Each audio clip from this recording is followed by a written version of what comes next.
Jake Morrison wiped the sweat from his forehead as he guided his horse through the rocky canyon. The Arizona sun beat down mercilessly, and his water supply was running dangerously low. He had been tracking stolen cattle for 3 days now, following a trail that seemed to vanish and reappear like smoke in the wind. The year was 1887, and Jake had been working as a ranch hand for the Double R Ranch for nearly 5 years. He was known for his determination and his ability to track almost anything across the desert landscape. But this job was different. The cattle thieves had been clever, covering their tracks and leading him deeper into Apache territory than he had ever ventured before. As Jake rounded a bend in the canyon, he suddenly pulled his horse to a stop. There, carved into the red sandstone wall, were 3 distinct symbols. They were Apache markings, but unlike any he had seen before. The first symbol looked like a serpent coiled around a feather. The second resembled a mountain with lightning striking its peak, and the third appeared to be a bird in flight carrying something in its talons. Jake dismounted and approached the wall carefully. He had learned enough about Apache culture to know that such symbols were not placed randomly. They told stories, marked territories, or warned of danger. But these 3 symbols seemed to pulse with an energy that made his skin crawl. As he studied the markings more closely, Jake heard the soft sound of footsteps behind him. He spun around, his hand instinctively moving to his revolver, but what he saw made him freeze.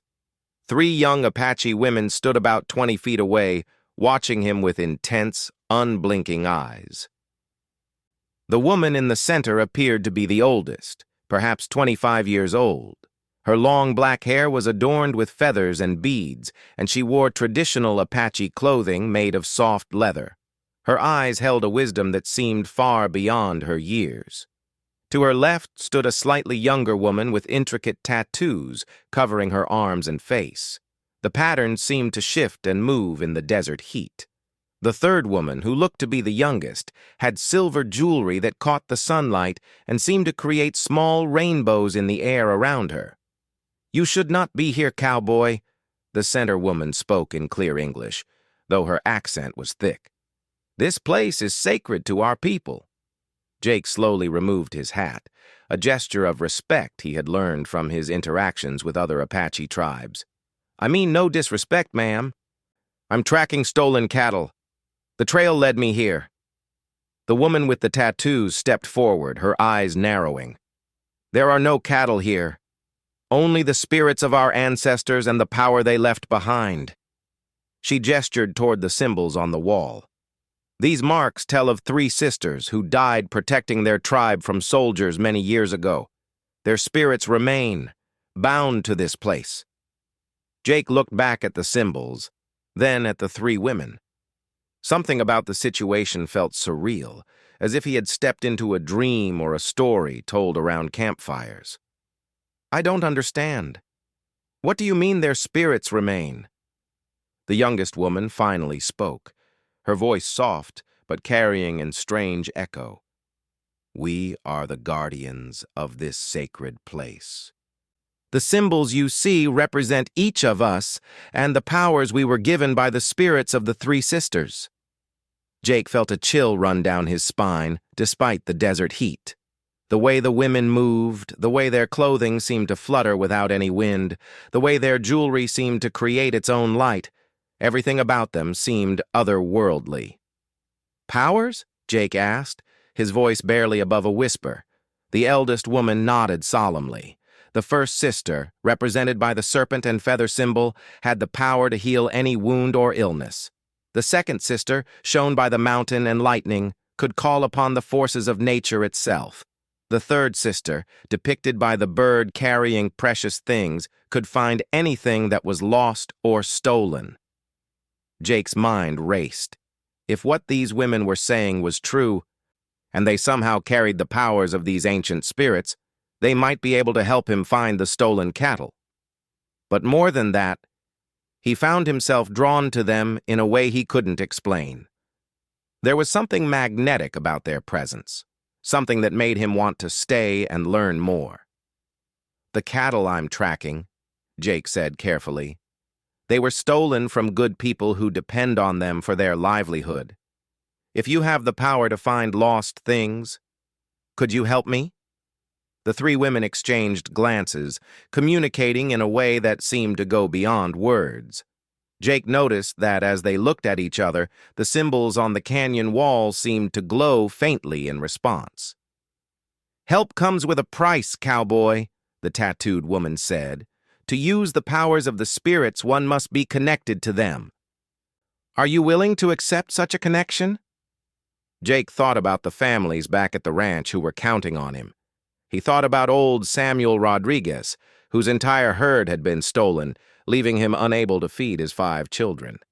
He thought about Maria Santos, whose husband had died the previous winter, leaving her to manage their small ranch alone with her elderly father. "What kind of connection?" Jake asked. The youngest woman stepped closer, and Jake could see that her silver jewelry was actually made of a metal he didn't recognize, something that seemed to shimmer with its own inner light. "The spirits choose their own vessels, cowboy. If they accept you, you will carry a part of their power with you always. But such gifts are not given lightly, and they cannot be undone." The eldest woman raised her hand, and Jake felt a warm breeze despite the fact that the air had been still moments before. "The choice is yours, Jake Morrison. Yes, we know your name. The spirits whispered it to us when you first set foot in this canyon. You can turn around now, leave this place, and continue your search using only your own skills. Or you can allow the spirits to judge whether you are worthy of their gift." Jake looked at the three women, then at the glowing symbols on the wall. Every rational part of his mind told him to mount his horse and ride away as fast as possible. But something deeper, something he couldn't name, told him that this moment was meant to happen. That everything in his life had led him to this canyon, to these three mysterious women, to this choice.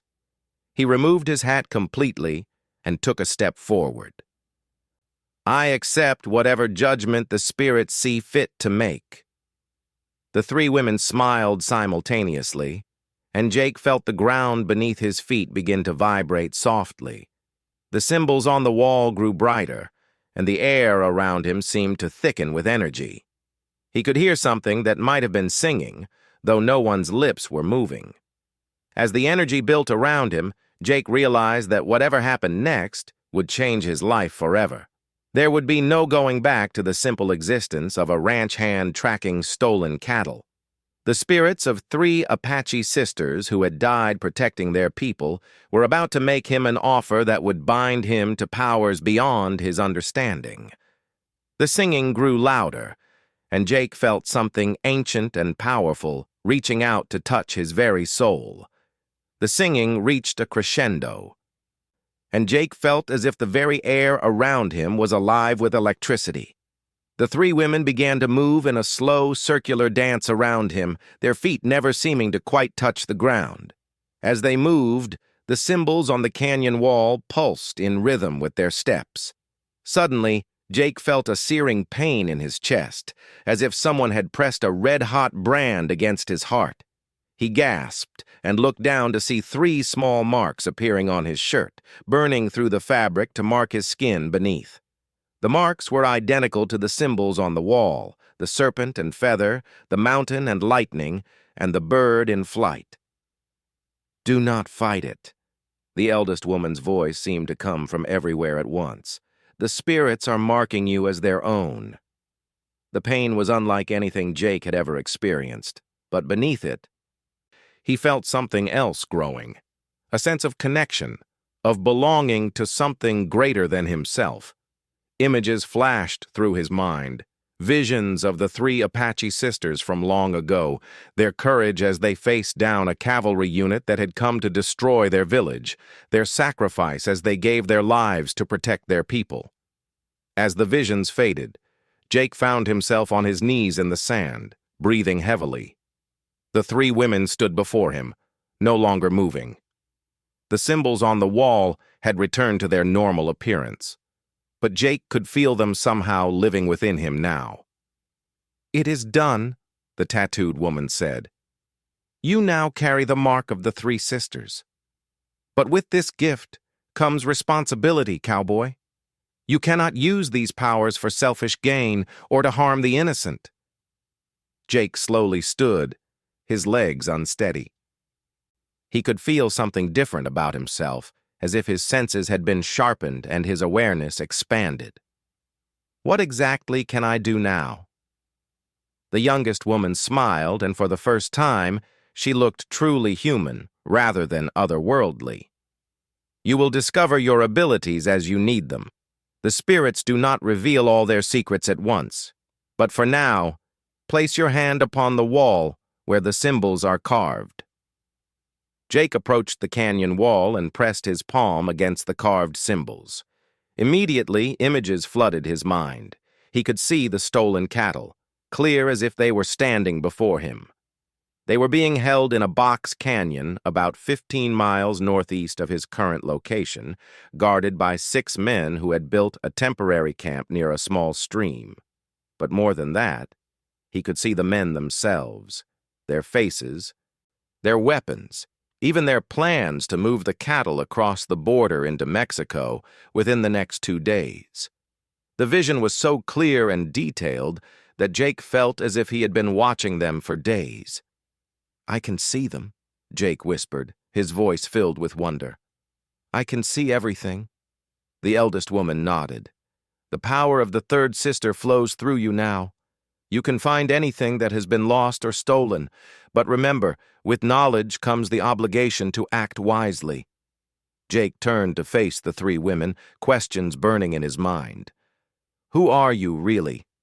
Are you spirits yourselves, or are you living people like me?" The 3 women exchanged glances again, and Jake sensed sadness in their expressions.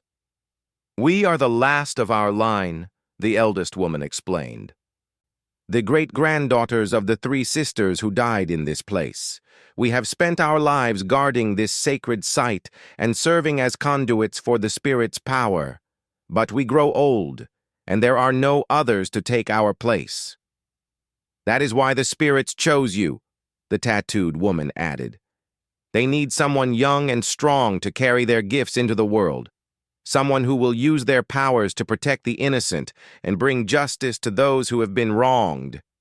Jake felt the weight of responsibility settling on his shoulders like a heavy cloak. "But I'm just a cowboy. I don't know anything about being a guardian or using spiritual powers." The youngest woman stepped forward and placed her hand on Jake's shoulder. At her touch, he felt a warmth spread through his body, and some of his confusion and fear melted away.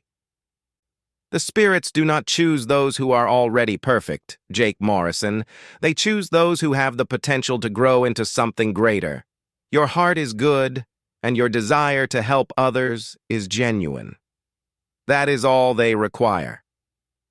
Jake looked around the canyon, taking in the red rock walls, the carved symbols, and the 3 remarkable women who had changed his life forever.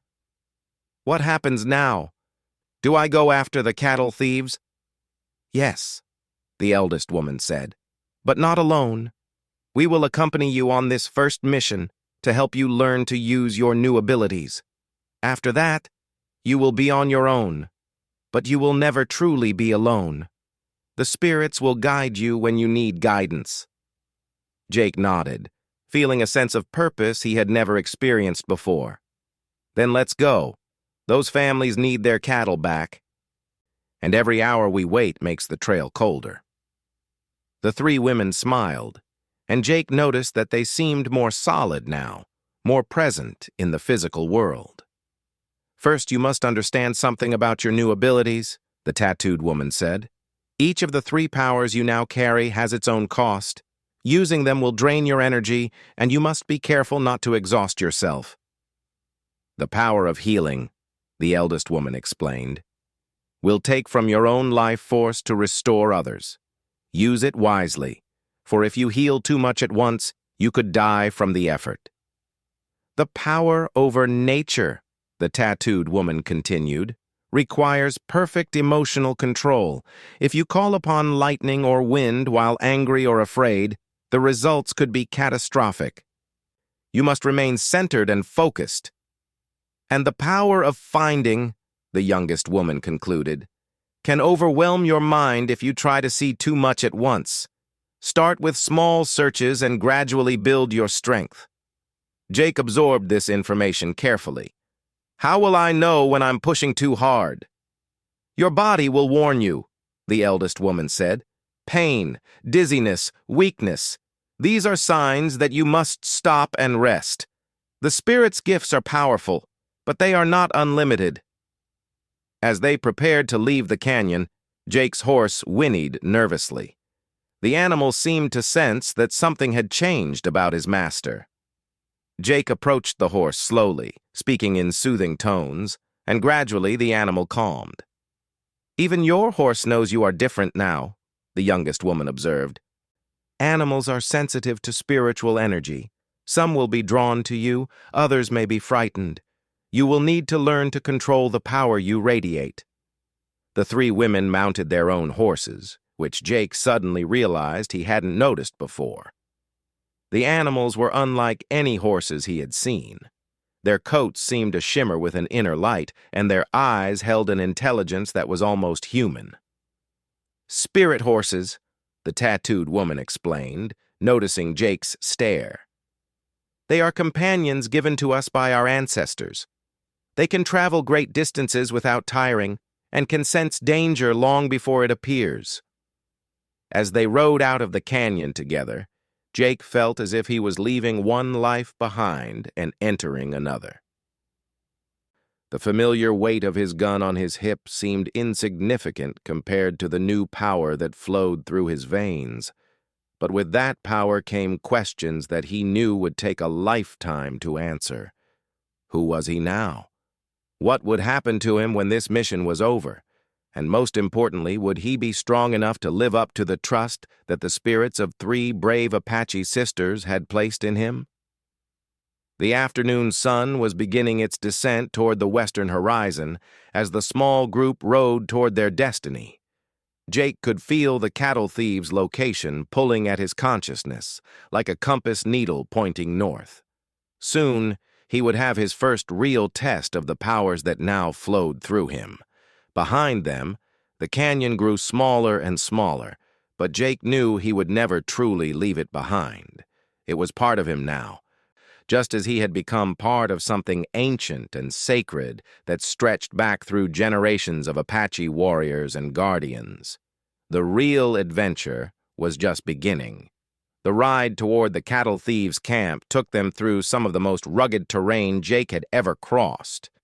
The three Apache women moved through the landscape with an easy grace that seemed almost supernatural. Their spirit horses navigating rocky slopes and narrow passages as if they were traveling on a well-worn road. As they rode, the eldest woman, who had finally introduced herself as Ayana, began to teach Jake about controlling his new abilities. The power flows through you constantly now, she explained, but you must learn to direct it consciously rather than letting it act on its own. Jake could feel what she meant. Since leaving the canyon, he had been experiencing random flashes of information about their surroundings. He would suddenly know that a rattlesnake was coiled beneath a particular rock, or that fresh water could be found behind a seemingly solid wall of stone. The constant stream of knowledge was overwhelming and exhausting. Focus on one thing at a time, advised Nayeli, the woman with the intricate tattoos. Right now, concentrate only on finding the stolen cattle. Let everything else fade into the background. Jake tried to follow her advice, but it was like trying to listen to one conversation in a room full of people talking. Every plant, rock, and animal seemed to be calling out to him with information about itself. It will get easier, Itzel, the youngest woman said gently.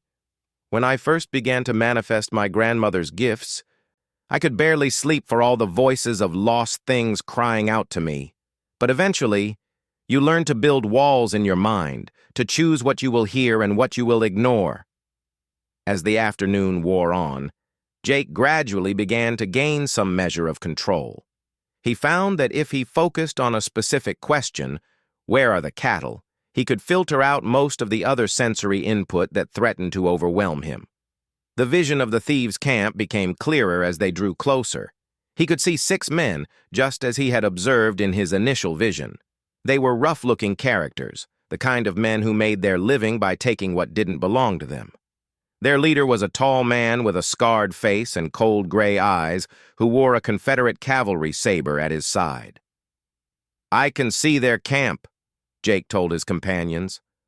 6 men, heavily armed. They've got the cattle in a box canyon with only one way in or out. They're planning to move them tomorrow at dawn. Ayanna nodded approvingly. "Good. You are learning to use the sight without being controlled by it. But seeing is only the first step. Now we must plan how to retrieve the cattle without bloodshed if possible." "Without bloodshed?" Jake was surprised. "These are dangerous men, and they're not going to just hand over the cattle because we ask politely." Nayeli smiled, and her tattoos seemed to shift and writhe across her skin. "There are ways to resolve conflicts that do not involve violence, cowboy. The spirits prefer solutions that preserve life rather than destroy it." As they approached the area where the thieves were camped, Ayanna called a halt. "We will wait for darkness," she said. "In the meantime, let us see what your other gifts can accomplish." She pointed to a small cactus that had been damaged by someone's careless passage. Half of its spines were broken off, and it was clearly dying. "Can you heal it?" Jake dismounted and approached the damaged plant. He had no idea how to begin, but as he knelt beside the cactus, he felt something stirring within him. He placed his hands gently on the plant's broken trunk and tried to focus on the idea of healing, of wholeness, of life restored. At first, nothing happened. Then Jake felt a strange, tingling sensation in his hands, followed by a warmth that spread up his arms. The feeling was pleasant at first, but as the seconds passed, it began to drain him.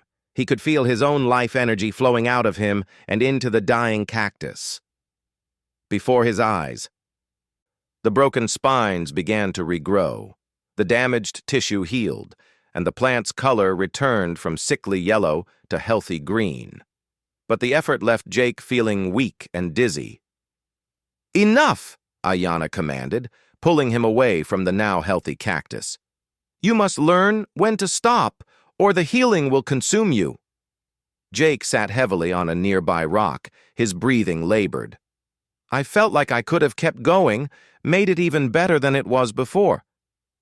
"And if you had, you might have died," Itzel said seriously. "The power of healing is perhaps the most dangerous of the 3 gifts because it feels so good to use. You want to keep giving, keep fixing, keep making things better, but there must always be enough of your own life force left to sustain you." As Jake rested and regained his strength, Nayeli began preparing for their approach to the thieves' camp. She gathered several stones from the ground and held them in her hands, her eyes closed in concentration. Jake watched in amazement as the stones began to glow with a soft blue light. "These will help us move unseen," she explained, handing one to each of her companions. "Hold them close to your body, and the shadows will embrace you." Jake took the glowing stone and immediately felt its effect. When he looked down at his own hands, they seemed insubstantial, as if he were looking at them through water. When he looked at the 3 women, he could barely make out their shapes. "This is incredible," he whispered. "How long will it last?" "Long enough," Nayeli replied. "But remember, the stones only make you difficult to see, not invisible. You must still move carefully and quietly." As darkness fell over the desert, the small group made their way toward the box canyon where the cattle were being held. Jake's enhanced senses allowed him to see clearly in the darkness, and he could hear the lowing of the stolen animals long before they reached the canyon's entrance. The thieves had posted 2 guards at the narrow mouth of the canyon, both of them armed with rifles. They sat around a small fire, playing cards and drinking from a bottle of whiskey that they passed back and forth. "4 more men are deeper in the canyon with the cattle," Jake whispered, his newfound abilities allowing him to sense their presence even though he couldn't see them. "They're not expecting trouble." Ayanna studied the situation carefully. "Nayeli, can you create a distraction without harming anyone? Something to draw the guards away from their post?" Nayeli nodded and closed her eyes. Jake felt the air around them begin to move, and in the distance, he heard what sounded like horses approaching at a gallop. The 2 guards immediately grabbed their rifles and ran toward the sound, leaving the canyon entrance unguarded. "Now," Ayanna whispered, and the group moved quickly through the abandoned guard post. Inside the canyon, Jake could see the stolen cattle milling about nervously in a makeshift corral. The 4 remaining thieves were clustered around another campfire about 100 yards away, unaware that their perimeter had been breached. "I need to get closer to the cattle," Jake said. "If I can calm them and get them moving quietly, we might be able to lead them out without the thieves realizing what's happening." Itzel placed a hand on his arm. "Use the gift carefully. Cattle are large animals with strong life forces. If you try to influence too many at once, it could exhaust you completely." Jake crept toward the makeshift corral, his heart pounding with excitement and fear. This was his first real test as a guardian of the spirit's power. Everything he had learned about himself in the past day would be put to the ultimate challenge.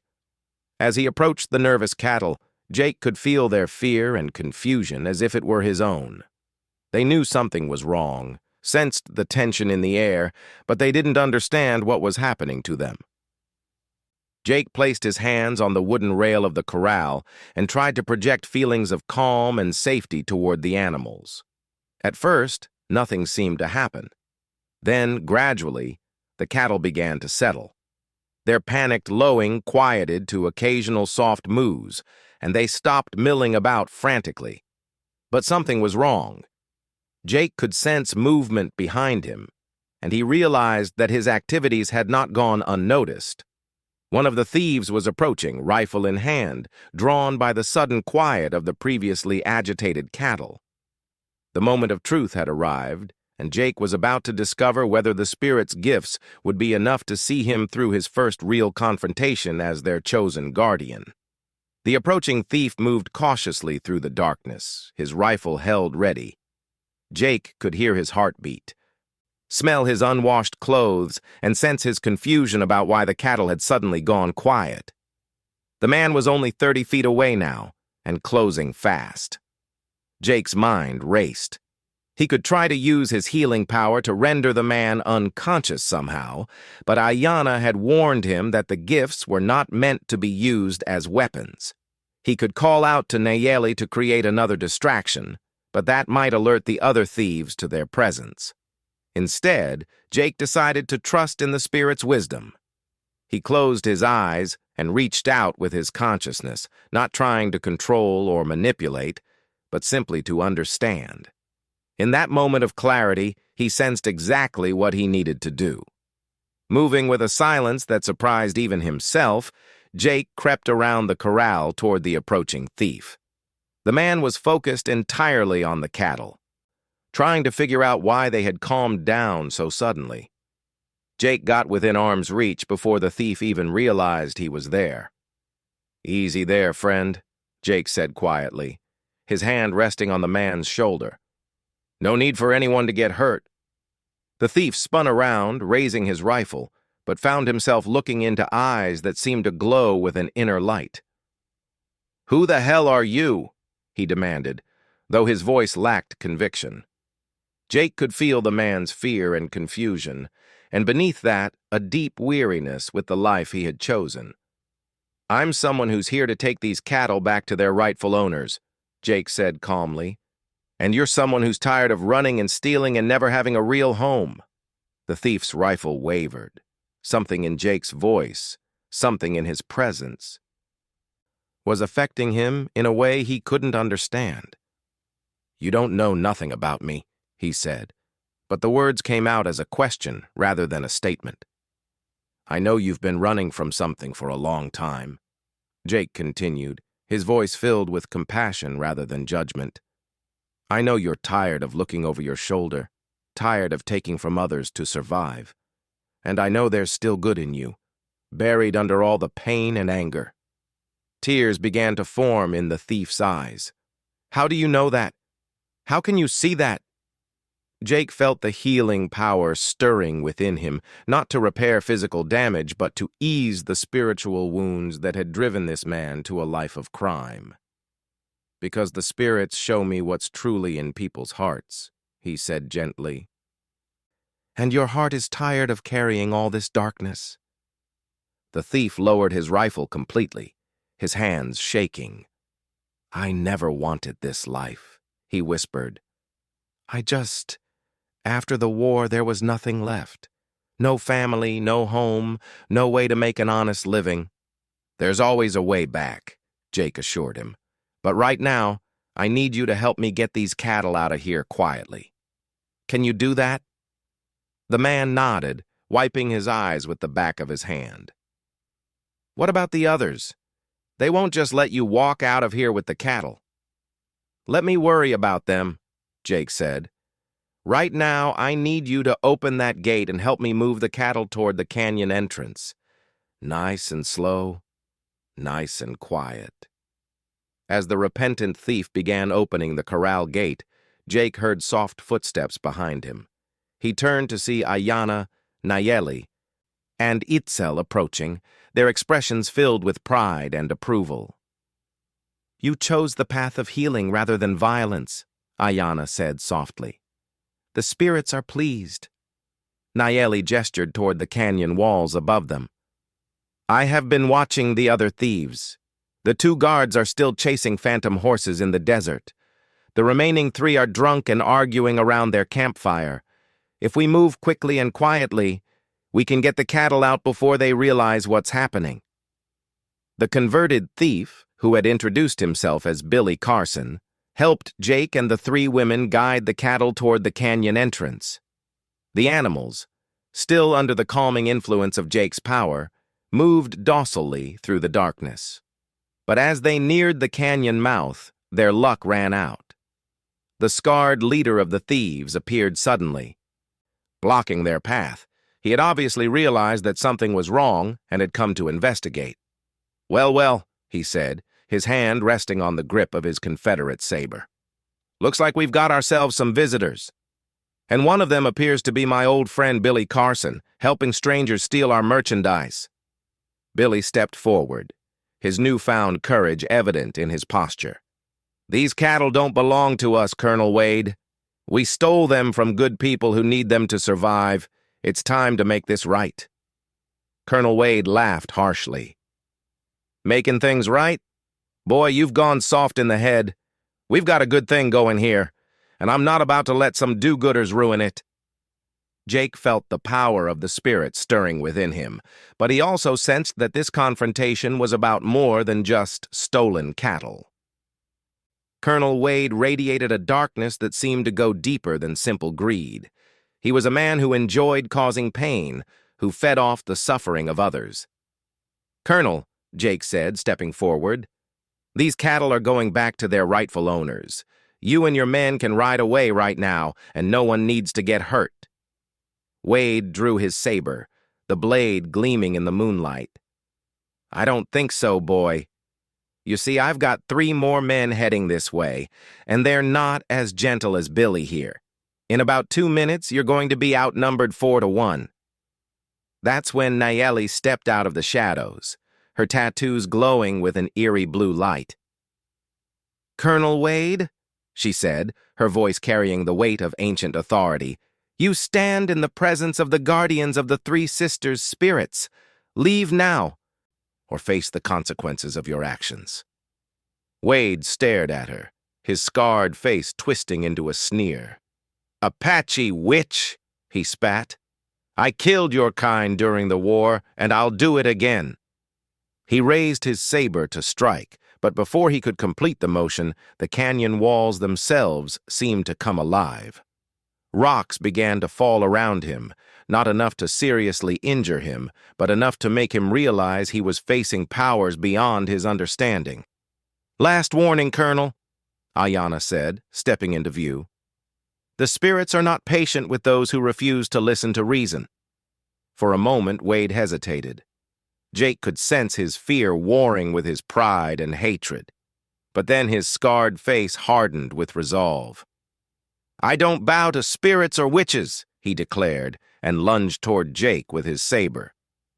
Jake felt time slow down around him.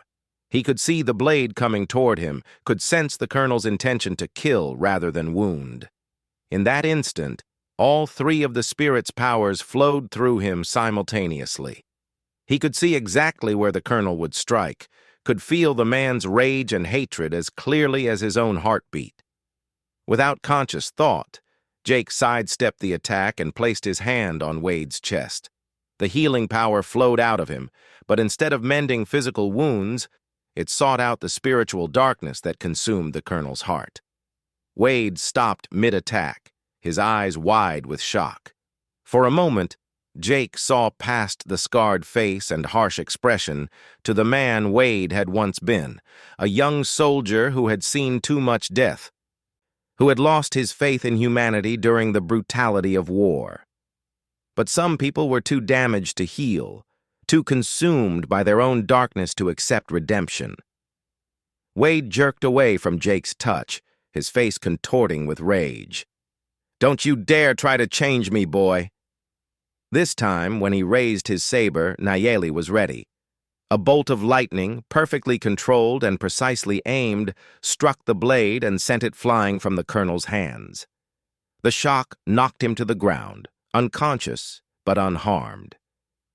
"It is finished," Itzel said sadly. "Some souls are too broken to mend."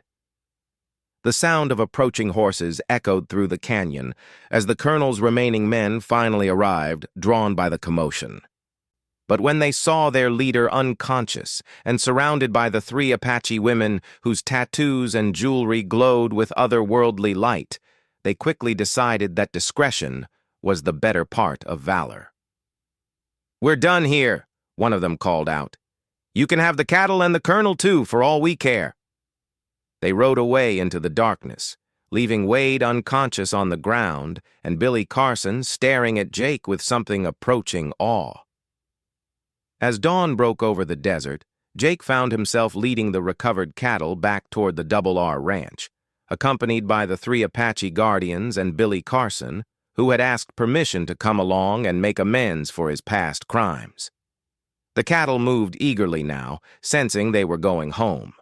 Jake could feel their contentment, and beneath that, his own deep satisfaction at having completed his first mission as a guardian of the spirits. But he also felt the weight of responsibility that would now be his for the rest of his life. The three women had explained that this was only the beginning. There would be other injustices to correct, other lost things to find, other souls in need of healing. "Fine, I'll claim them," Jake had declared when he accepted the spirit's gifts, speaking of the three symbols that had become his lifeline. Now, riding across the desert with the sunrise painting the sky in shades of gold and crimson, he understood the full meaning of that claim. He was no longer just Jake Morrison, ranch hand. He was Jake Morrison, guardian of ancient powers, protector of the innocent, and servant of the three Apache sisters whose spirits lived on through him. Behind them, Colonel Wade was just beginning to regain consciousness, tied to his horse and destined for the territorial prison. Billy Carson rode beside Jake, already planning how he would use his knowledge of other outlaw operations to help bring more criminals to justice. And the three Apache women who had changed Jake's life forever rode in comfortable silence, knowing that their long watch was finally coming to an end. They had found their successor, and the spirits of their ancestors could rest easy, knowing their gifts would continue to be used for good in the world. As they crested a hill and saw the Double R Ranch spread out before them in the morning light, Jake smiled. It was going to be an interesting life.